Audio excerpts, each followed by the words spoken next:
Magandang umaga mga ka-happy hour. Narito ang mga balita para sa MBC TV Network News Update, 9 AM edition. Preliminary investigation laban sa dalawang miyembro ng PNP SAF na dawit sa moonlighting, uumpisahan na. Yan ang MBC TV Network News, ni Val Gonzales. Alauna ngayong hapon ay isasalang na sa preliminary investigation ng dalawang PNP SAF troopers na sangkot sa moonlighting. Ito ang dalawang SAF komando na natuklasang nagbibigay ng police protection sa isang Chinese national na naninirahan sa Ayala Alabang Village sa Muntinlupa City.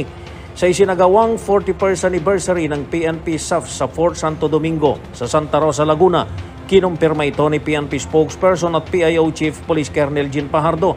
Ayon kay Colonel Fajardo, isa sa gawaang preliminary investigation sa kasong alarm and scandal sa Muntinlupa City Prosecutor's Office. Sa ngayon, sabi ng opisyal, 4 na sa 9 na PNP SAF komando na sangkot sa usapin ng moonlighting ang narito na sa Metro Manila, habang 5 sa mga ito ang kasalukuyan pang bumibiyahe patungo rito. Ipinag-utos na rin ni PNP Chief Police General Romel Marbil ang inventaryo sa lahat ng unit ng pulisya na maaaring nagbibigay din ng police protection sa mga VIPs. Giit ng General, tanging ang PSPG o Police Security Protection Group lamang ang unit ng pambansang pulisya na naatas ang mga laga o magbigay ng seguridad sa may banta sa buhay. Paliwanag ni General Marbil, mahigpit na pairalin ngayon ng PNP ang No Threat, No Protection policy.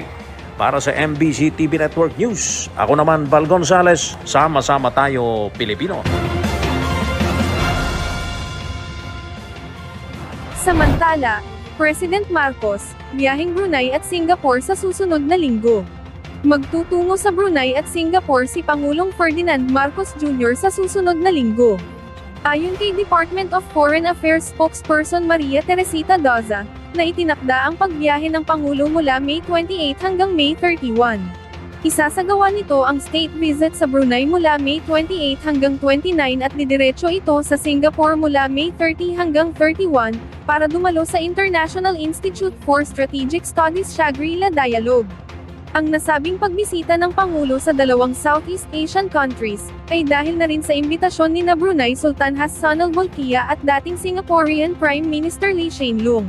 Tiwala ang DFA na makakakuha ng mas maraming investment ang Pangulo sa nasabing pagbisita.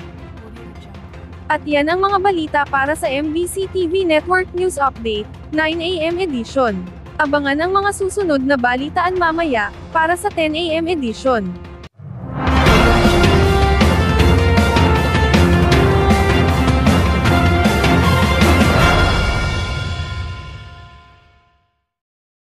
Mga ka-happy hour, kung gusto mong manood ang mga balita sa MBC TV Network News Update, mag-subscribe sa aming YouTube channel, at i-like ang aming Facebook page.